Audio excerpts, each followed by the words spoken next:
Top quality और consistent performance के लिए सिर्फ सिल्वर पंप। टॉप क्वालिटी और कंसिस्टेंट परफॉर्मेंस के लिए सिर्फ सिल्वर पंप, नाम याद रखना।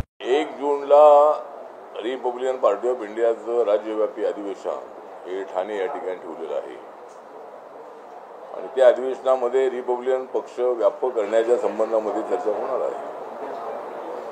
रिपब्लिकन पक्षाला मान्यता मिळेल अशा पद्धतीची मतं मिळत नाही आहे आणि मित्र पक्षाकडून आम्हाला तेवढ्या जागा मिळत नाही आहे। जर आम्हाला लोकसभेला 2 जागा मिळाल्या असत्या आणि दोन्ही निवडून आल्या असत्या तर पक्ष रेकग्नाइज होऊ शकला असता, पण आम्हाला एकही जागा लोकसभेला दिली नाही। विधानसभेलाही 2 जागा दिल्या, पण त्या जागा न मागितलेल्या जागा दिल्या। एक जागा तर धारावीची आम्ही मागितली होती, त्याच्यामध्ये उमेदवारी त्यांची आणि शंभरवारी त्यांचं। त्यामुळं रिपब्लिकन पक्षाला मान्यता मिळेल अशा पद्धतीचं एक वातावरण राज्यामध्ये असलं पाहिजे। एकदा नागालँडमध्ये आमचा RPI हा रेकग्नाइज आहे, तिथं आमचे 2 आमदार आहे। मणिपूरमध्ये आमच्या पक्षाच्या उमेदवाराला लोकसभेला 1.5 लाख मतं मिळाली आणि त्या ठिकाणी पक्ष रेकग्नाइज आहे आणि दोन्ही ठिकाणी आम्हाला गणना किसानींचा समोर मिळालेला आहे। ज्या महाराष्ट्रामध्ये रिपब्लिकन पक्षाची स्थापना झालेली आहे, ज्या महाराष्ट्रामधून मी पॅंथरच्या मुवमेंटपासून यामध्ये काम केलेलं RPI मध्ये, त्यामुळे महाराष्ट्रामध्ये काय पक्ष रेकग्नाइज होत नाही आहे। त्यामुळं पक्षाची बैठक जी आहे, बाबासाहेबांच्या खुल्या पत्रातला पक्ष जर आपल्याला स्थापन करायचं असेल तर सगळ्या जाती जमातींना आणलं पाहिजे आणि आपण पाहिलेलं आहे की माननीय बाळासाहेब आंबेडकरांनी 2014च्या दोन्ही निवडणुका, 19च्या दोन्ही निवडणुका आणि 24च्या दोन्ही निवडणुका ते लढले, तरी सुद्धा त्यांचा पक्ष रेकग्नाइज होत नाही आहे। त्यांना 60% मतं मिळत नाही आहे। त्यामुळं एकतर कार्यकर्त्यांना माझं आव्हान हे आहे की आपण गाव पातळीवर शाखा स्थापन करताना ती फक्त बौद्ध वाड्यामध्ये असता कामा नये। ती शाखा गावाची शाखा असली पाहिजे आणि गावातले सगळे दलित, बौद्ध, बहुजन, मुस्लिम, मराठा या सर्वांना त्या शाखेमध्ये आणलं पाहिजे आणि ग्रामपंचायती लढल्या पाहिजे, तर पंचायत समिती, जिल्हा पंचायत लढली पाहिजे।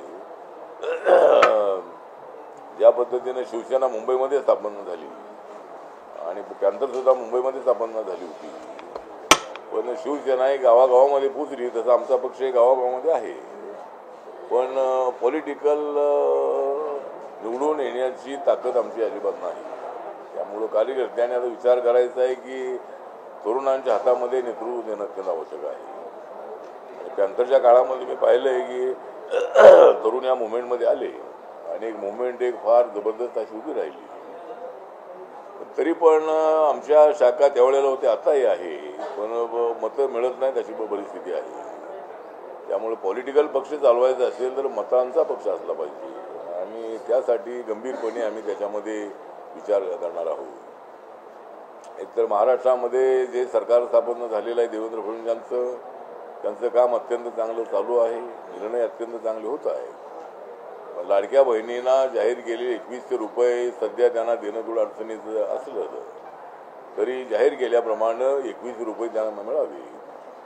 दिल्लीच्या सरकारने रेखा गुप्ता यांचं जे BJPचं सरकार आहे त्यांनी 2500 रुपये हे आपल्या जाहीरनाम्यामध्ये, मॅनिफेस्टोमध्ये इलेक्शनच्या 25 रुपये देण्यास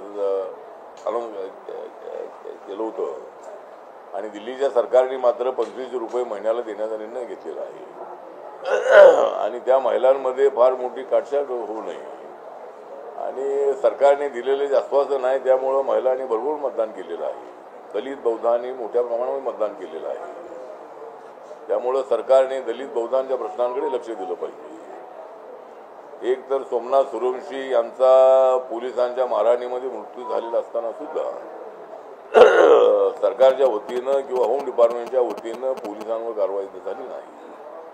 शेवटी कोर्टाने त्यामध्ये हस्तक्षेप करावा लागला आणि हायकोर्टाने सांगितलेलं आहे की आता सोमनाथ सूर्यवंशीचा जो मृत्यू आहे तो पोलिसांच्या मारहाणीमध्ये झालेला आहे। त्यामुळे मला असं वाटतं की दलितांच्या प्रश्नांकडे थोडंसं लक्ष कमी देऊन चालणार नाही आहे। ज्या दलित आणि बौद्धांनी मोठं मतदान केलं त्यांच्या प्रश्नांकडे लक्ष दिलं पाहिजे.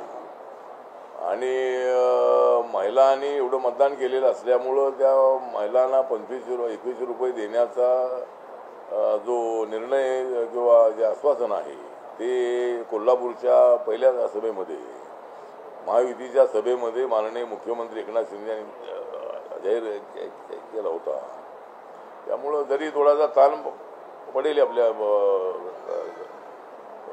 योजनावर, पण दिलेलं आश्वासन पाळलं पाहिजे आणि लवकरात लवकर आमच्या लाडक्या बहिणींना 21 रुपये देण्याचा निर्णय या पुढच्या बजेटच्या अगोदर घ्यावा अशाही पद्धतीची आपली सरकारला विनंती आहे. एक तर अनेक सरकारी उद्योग जे आहेत ते प्रायव्हेट होत आहे. त्यामुळं मला वाटतं की माननीय सुशीलकुमार शिंदे मुख्यमंत्री असताना राज्यामधल्या प्रायव्हेट सेक्टरमध्ये रिझर्वेशन देण्याचा निर्णय झाला होता, पण त्याची अंमलबजावणी काही झालेली दिसली नाही. त्यामुळं माननीय देवेंद्र फडणवीस यांच्या सरकारकडे आमची मागणी आहे.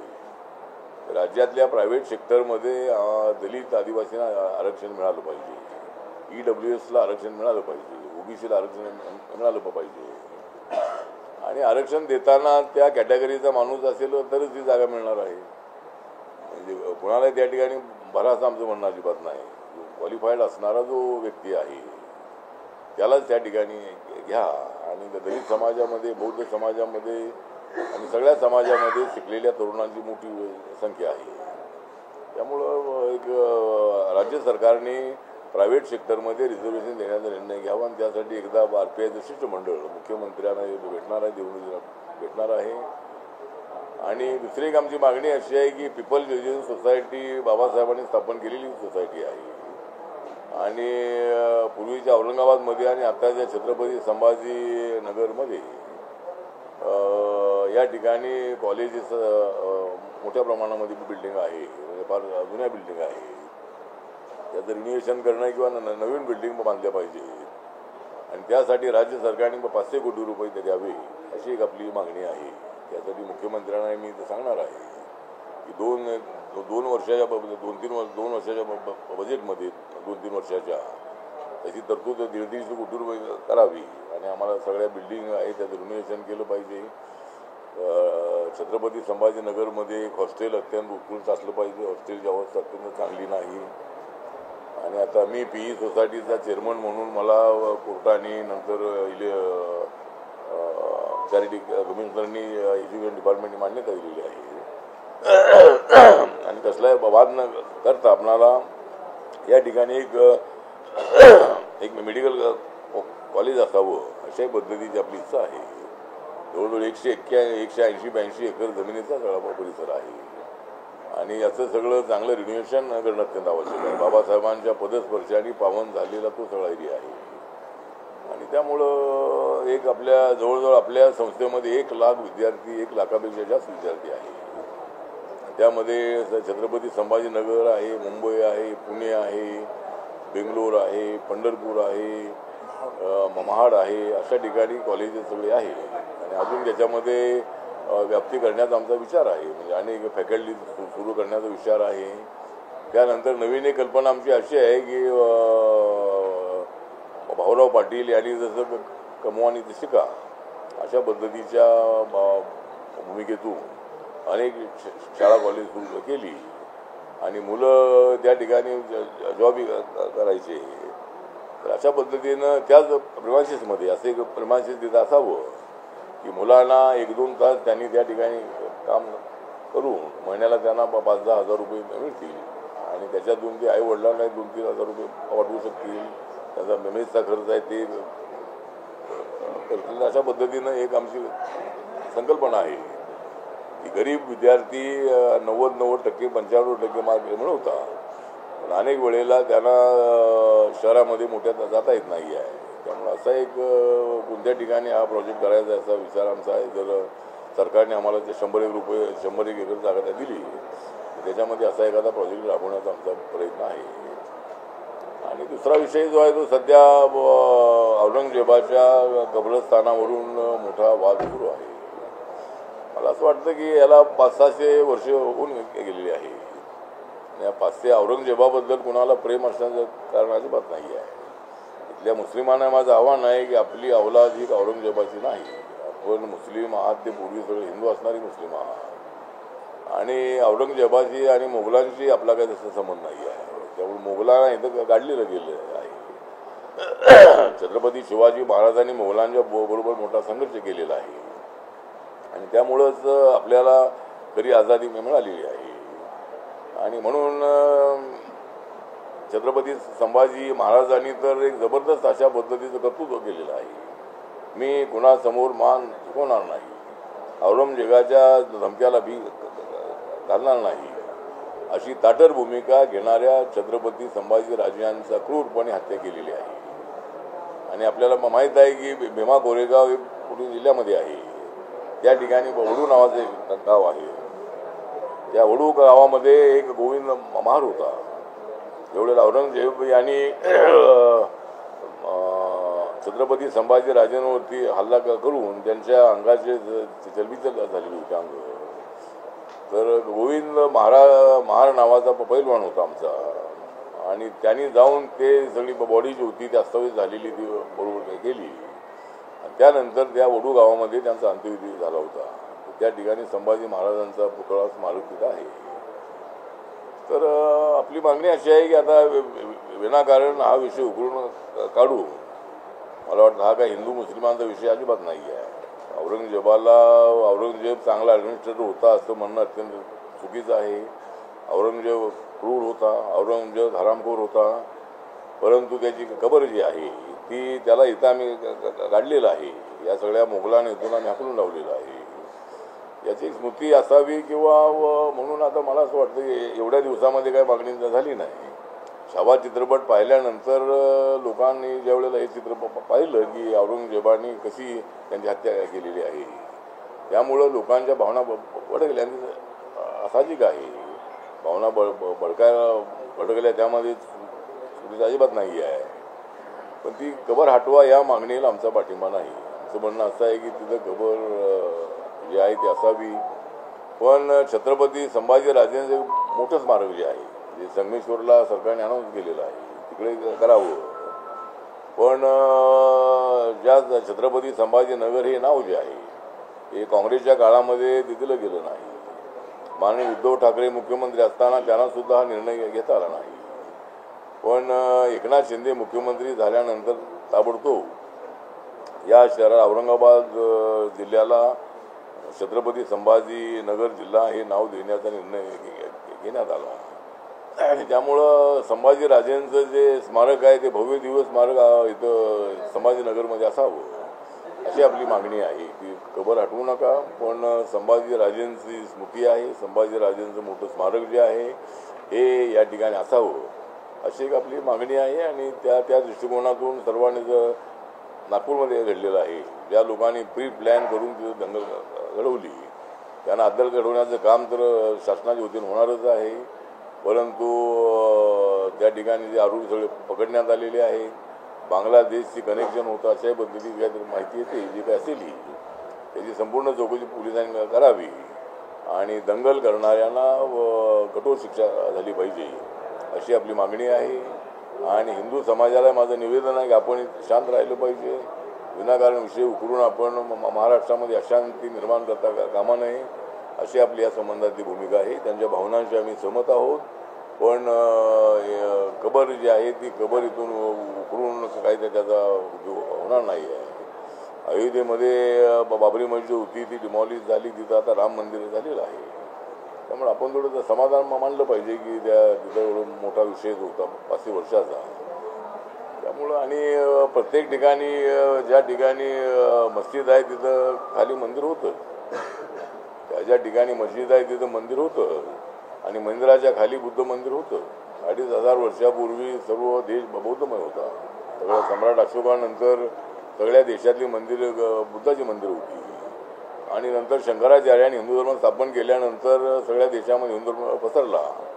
त्यावेळेला बुद्ध मंदिराच्या ठिकाणी हिंदू मंदिर आलेली आहे. आणि नंतर ज्या ज्या ठिकाणी मोगल आले त्या मोगलांनी तिथं मंदिरं पाडून तिथं मस्जिद बांधलेली हे सगळा इतिहास आहे. म्हणून आता सगळा हा आपण उकळून काढून उपयोग नाही आहे. आणि एवढंच मी अगोदरी म्हणालो तसं मुस्लिम समाजाने आपलं नातं औरंगजेबाशी जोडण्याचा प्रयत्न करू नये. आणि आमच्यासोबत राहिलं पाहिजे, हिंदूंसोबत राहिलं पाहिजे. हिंदू मुस्लिमांची एकता हीच बाबासाहेब आंबेडकरांच्या संविधानातला एक मुख्य अशा पद्धतीचा उद्देश आहे. आणि त्या दृष्टिकोनातून प्रयत्न व्हावाची आमची मागणी आहे.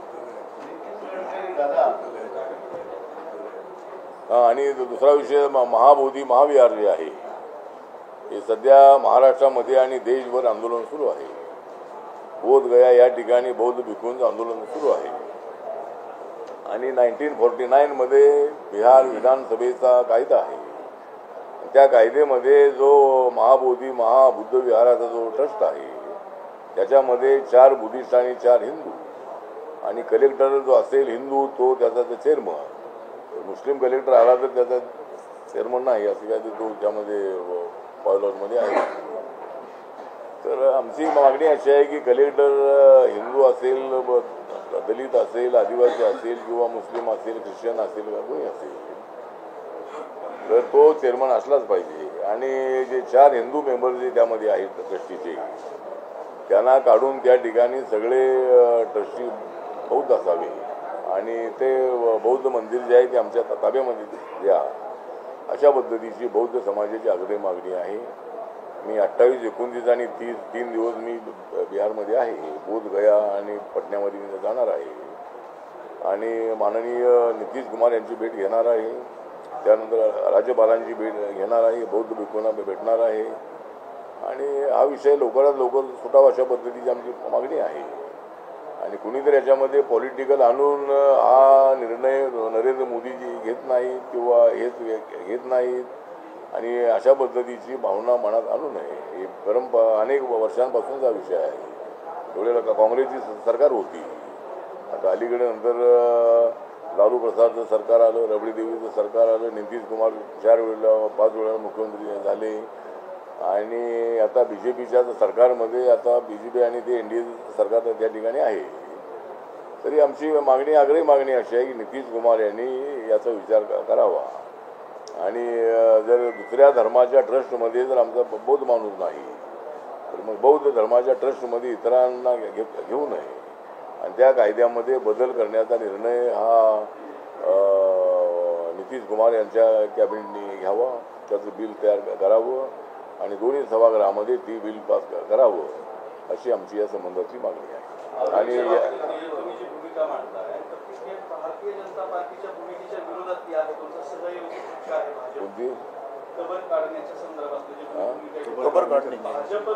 नाही पुन्हा भारतीय जनता पार्टीचा काय मला भारतीय जनता पार्टीची भूमिका असेल पण माझा पक्ष हा वेगळा पक्ष आहे. मी NDAमध्ये आहे आणि नॅशनल डेमोक्रेटिक अलायन्समध्ये जे अनेक पक्ष आहेत त्यांची भूमिका वेगवेगळी असते. त्यामुळं कबर काढण्याची काय भाजपची भूमिका असं काय दिसत नाही. विश्व हिंदू परिषद आणि बजरंग दलांनी मोर्चे काढली होती. ठीक आहे बोलले असतील पण माझी भूमिका आहे, माझा पक्ष आहे. औरंगजेबाच्या कबरीवरून राज्यात 2 जाती थेट निर्माण झाले. औरंगजेबाच्या कबरीवर नितीन गडकरींनी आता एक वक्तव्य केलेलं आहे की जनता जातीवादी नाही तर राजकीय नेते जातीवादी आहेत, त्याच्यामुळं जाती जातीमध्ये फूट पडते असं नितीन गडकरींनी म्हटलं अमरावतीला. नितीन गडकरींनी म्हटलेल्या गोष्ट म्हणजे त्यांचं जे म्हणणं आहे बाबा नेत्यांनी असा वाद लावू नये. जनता जी आहे ती जनता खाली हिंदू मुस्लिम दलित आज एकत्र असतात आणि आता आमच्या बुद्ध जयंतीमध्ये भीम जयंतीमध्ये सगळे मराठा लोक येतात. शिवाजी महाराज जयंतीमध्ये आमचे लोक जातात. त्यामुळे अलीकडे समाजामध्ये परिवर्तन झालेलं आहे. काय अत्याचार होतातही पण नेत्यांनी वाद लावू नये जे गडकरी म्हणालेले आहे त्या मताची मी सहमत आहे की नेत्यांनीच लोकांमध्ये वाद लावू नये. लोकांना एकत्र ठेवण्यासाठी आपली भूमिका मांडली पाहिजे. आणि देश आपला एक आहे. नरेंद्र मोदींचा व्हिजन आहे सबका साथ सबका विकास. त्यांनी जाहीर केलेला आहे की या देशात 140 कोटी लोक माझ्या परिवाराचे आहे. त्यामुळं त्यांचं व्हिजन जे आहे ते देशाचा विकासाचं व्हिजन आहे. असे वाद झाले तर आपल्या देशाच्या विकासाला गती मिळणार नाही आहे. म्हणून मला वाटतं असे वाद लावू नये सर्व समाजाला कसं एकत्र ठेवायचं अशी भूमिका सगळ्यांची असली पाहिजे. नाही, पण राज्यघटनेची शपथ घेतलेले मंत्री जर असे धार्मिक तेढ निर्माण करणारे वक्तव्य करत असतील तर तुमचा पक्ष अशा लोकांच्या विरोधात कधी भूमिका घेत नाही. नाही, कुणाच्या विरोधामध्ये माझी भूमिका पण मांडलेली आहे. मी माझी भूमिका माझ्या पक्षाची मांडलेलीच आहे, अशी तेढ निर्माण करू नये. आणि या इथल्या विषयावरती माझी भूमिका मी मांडलेली आहे. कुणाच्या विरोधात बोलण्याचा विषय नाही आहे. माझी भूमिका मी स्पष्टपणे मांडलेली आहे. माझा पक्ष स्वतंत्र आहे, माझा पक्ष इंडिपेंडंट आहे. मी जरी इंडियामध्ये असलोही तरी माझा आणि निळा झेंडा आहे. बोलत आहे सगळं, त्यांनी बोलू नये तसं त्यांनी. नाही, त्यांनी बोलू नये तर आणि काय सांगणार त्यांना. शपथ जशी घेतलेली आहे आमदार होताना, खासदार होताना, मंत्री होताना, ती शपथ लक्षामध्ये ठेवावी आणि भूमिका सगळ्यांनी मांडावी. सगळ्यांनी समाज तोडण्याची भूमिका असू नये. नाही, मी असं म्हणालो, काल मी होतो माडमध्ये, तिथं पत्रकारांनी विचारल्यानंतर मी तर सांगितलं की बाबा तिथं शिवसेना जी आहे ती शिवसेना आणि राष्ट्रवादी काँग्रेस या दोघांमध्ये वाद आहे की त्या ठिकाणं पालकमंत्री कोण करायचा. तर मी म्हटलं जर हा वाद मिटवायचा असेल तर एकच मार्ग आहे की RPIला एक मंत्रिपद द्या आणि RPIचा त्या ठिकाणी पालकमंत्री करा असं आपण सुचवलेलं आहे. जर मंत्री काही केलं तर.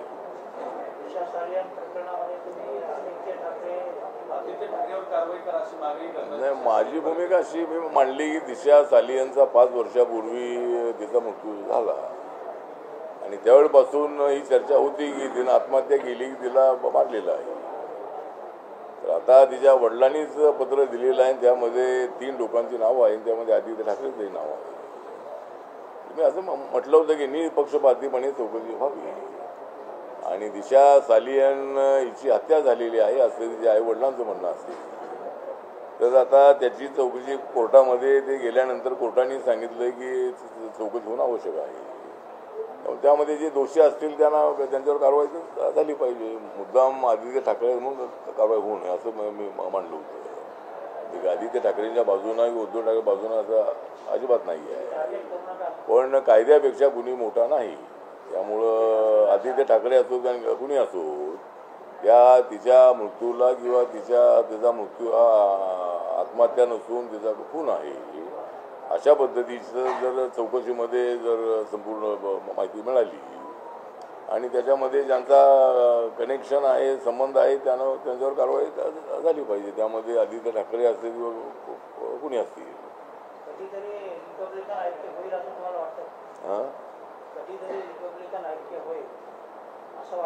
रिपब्लिकन आता मी प्रयत्न करून थकलो, तू प्रयत्न कर आता. म्हणजे रिपब्लिकन पक्ष ऐक्यासाठी आता ऐक्याचं असं आहे की ऐक्य व्हावं ही जनतेची प्रामाणिक इच्छा आहे.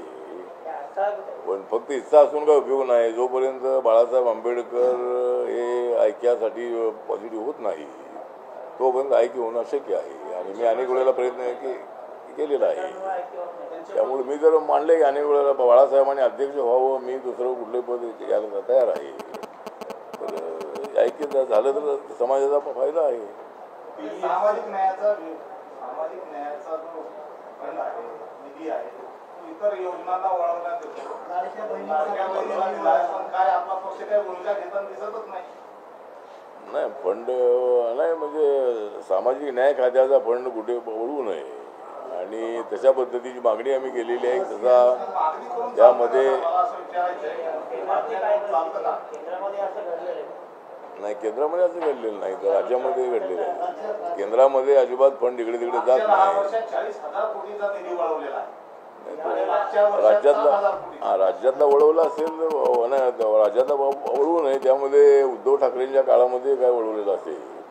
त्यामुळं फंड नाही, कायदा म्हणजे तो नियम करावा. म्हणजे नाही, आमचा जो फंड आहे समाज कल्याणच्या निधीला कायद्याचं संरक्षण आहे. कारण समाज कल्याणचा निधी आदिवासी मुलांच्या शिक्षणासाठी असेल, गोरगरिबांसाठी आहे. तो निधी वळवला जात नाही याच्यासाठी कायद्याचं संरक्षण आहे. तो निधी वळवता येत नाही. मग निधी वळवला त्यासाठी काय आता कायदा तसा आहे तर तसा तो जरी काय वेळेला वळवला तरी पुन्हा त्यामध्ये गेला पाहिजे. समजा आता कुणाला काही पैसे मध्ये जो एखादा प्रोजेक्ट आलेला आहे आणि त्यासाठी समजा काय इकडे लगेच दिला तर लगेच तो दुसऱ्या खात्यातून इकडे आला पाहिजे किंवा वळवूच नये अशा पद्धतीची भूमिका नक्कीच आमची आहे.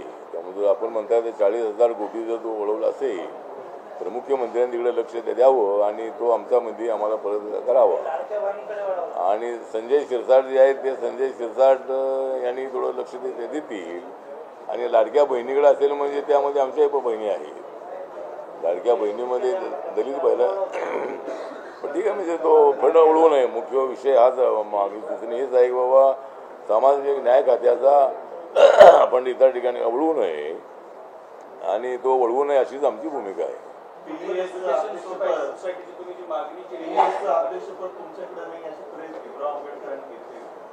नाही, भीमराव आंबेडकर हे आमचे बाबासाहेबांचे नातू आहेत. आनंदराज आंबेडकर बाबासाहेबांचे नातू आहेत. बाळासाहेब आंबेडकर यांचे नातू आहेत. आम्ही त्यांचे जे शिष्य आहोत. आम्ही सुद्धा पण आता ते कायद्याचं राज्य आहे त्यामुळं आनंदराज स्वतः म्हणतायत मी ती चेअरमन आहे आणि तशी बाजू त्यांनी चॅरिटी कमिशनमध्ये मांडलेली होती.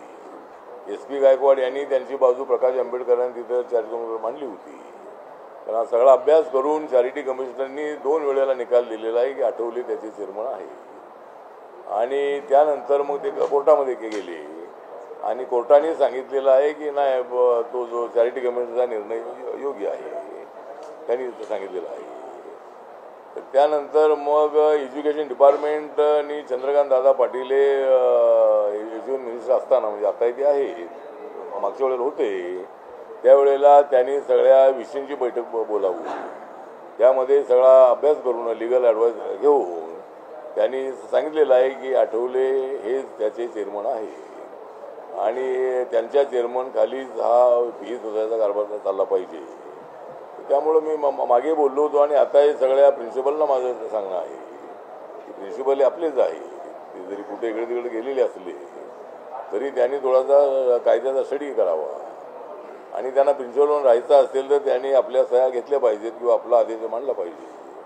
जे आपला आदेश मांडणार नाही त्यांना बदलून तिथं दुसऱ्याची नेमणूक करावी लागेल. त्यामुळे आम्हाला संस्था चालवायची आहे. आणि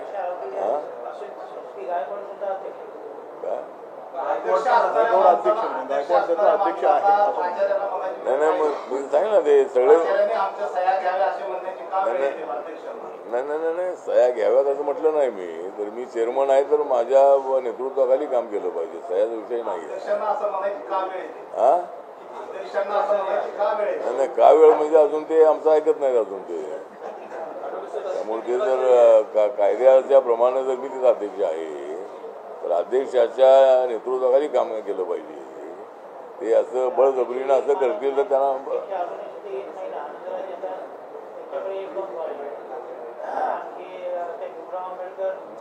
अरे म्हणतात ते सांगितलं. आता ते चॅरिटी कमिशन सगळं सांगितलं त्यांनी निकाल आणा म्हणावं कोर्टाचा. त्यांनी चॅरिटी कमिशनचा निकाल आणा.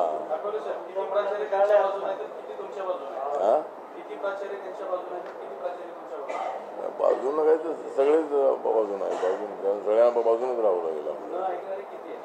सगळ्यांनी बाजूला राहावं लागेल. मला माहित नाही किती आहे सगळे. मोदी आपल्या फार ऐकले जवळचे आहेत नाही मोदींच्या हातामध्ये नाही आहे. नाही मोदीच्या हातामध्ये नाही आहे ते. तो कायदा एवढ्या वर्षांचा आहे. नाही ते त्यांना भेटणार होतो आम्ही. म्हणजे बोधगयाचा विषय आहे तो तिथला बिहारचा कायदा आहे तो केंद्राच्या हातामध्ये नाही. तरी देशाचे प्रमुख म्हणून त्यांचं नितीश कुमार ऐकू शकता किंवा त्यामध्ये काय टेक्निकल अडचणी आहे. गवई साहेब गव्हर्नर असताना आम्ही प्रयत्न केला होता पण त्यावेळेला काय ते झालं नाही.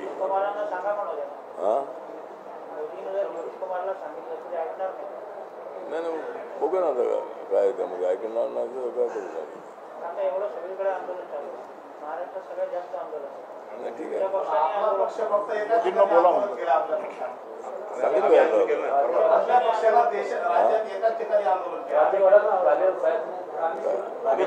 महाराष्ट्रात महाराष्ट्रात आंदोलन झालं नाही, महाराष्ट्रामध्ये आंदोलन आहे आणि यालाही आहे. त्याला शेवटचा प्रश्न आहे की आता चला म्हणजे जे काही बंड वगैरे झालं होतं एकनाथ शिंदेनी केलं होतं त्यावेळेस उद्धव ठाकरेंच्या शिवसेनेच्या नेते अनिल परबांचे वक्तव्य आहे की उद्धव ठाकरेंच्या आदेशामुळे पक्षपूर्ती वेळी आम्ही शांत बसलो. शिवसैनिकांना उद्धव ठाकरेंनी शांत बसायला सांगितले असते, नाहीतर राडे झाले असते जे भुजबळ आणि राणेंच्या वेळेस झाले. म्हणजे उद्धव ठाकरेंनी सांगितलं म्हणून आम्ही शांत बसलो, जे एकनाथ शिंदेनी बंड केलं होतं त्यावेळेस, असं अनिल परबांचं म्हणणं. आपल्याला काय वाटतं? नाही, त्यांचं म्हणणं आहे, त्याच्यावर मी काय म्हणणार, त्यांचं म्हणणं आहे की त्यांचं म्हणणं आहे. त्यांचं म्हणणं आहे मध्ये शांत राहिले राडी करायचे जर राडी करा आणि जेलमध्ये जा. राडी करायचीच आहे तुम्हाला. उद्धवजींनी शांत राहायला तर सांगितलं, त्यांनी राडी केली तर हे महाराडी करणार इकडं आहे. त्यामुळं राड्याचा विषय नाही आहे, राडीचा विषय सुटणार नाही आहे. आणि शांतता ठेवली तर चांगली गोष्ट आहे. उद्धवजींनी भूमिका चांगली घेतली. महाराष्ट्रात अजून एक विषय सुरू आहे. अनिल परब आणि चित्रा वाघ ऐकलं असेल की तुमच्यासाठी छप्पन बांधून फिरते असं चित्रा वाघांनी म्हटलंय. चित्रा वाघ छप्पन बांधून असा काहीतरी छप्पनचा वाघ पाहायला बांधून फिरण्याचा सुरू आहे. मला माहित नाही, मी तर इकडे बाहेर होतो. मी त्या काय म्हणायला काय मला पण माहित नाही. सभागृहात बोलते सभागृहामध्ये त्या म्हणाल्या, परंतु साहेबांना माहिती नाही. आणि अलीकडे काय बोलतात तर अशा पद्धतीनं बोलणं योग्य नाही. कुणी असो, जो डेकोरम आहे ते डेकोरम हाऊसचा ठेवला पाहिजे. आणि अलीकडे काही बोलणारे लोक मोठ्या प्रमाणामध्ये आहे, ते आता अध्यक्षांनी तिकडे लक्ष देणं अत्यंत आवश्यक आहे. आणि माननीय मुख्यमंत्र्यांनी काही लोकांना तंबी दिलेली आहे की विपर्यस्त अशी वक्तव्य करू नये. त्यामुळे मंत्रिमंडळामध्ये आल्यानंतर शांतपणे भूमिका मांडली पाहिजे. सर्वांना घेऊन जाणारी भूमिका मांडली पाहिजे. एकदम तुटून पडण्याची भूमिका असणं योग्य नाही. आणि आताच्या काळामध्ये थोडंसं वातावरण बिघडलेलं आहे, पण त्याचं असू नये, त्याचं डेरी करून सगळ्यांनी पाळावं.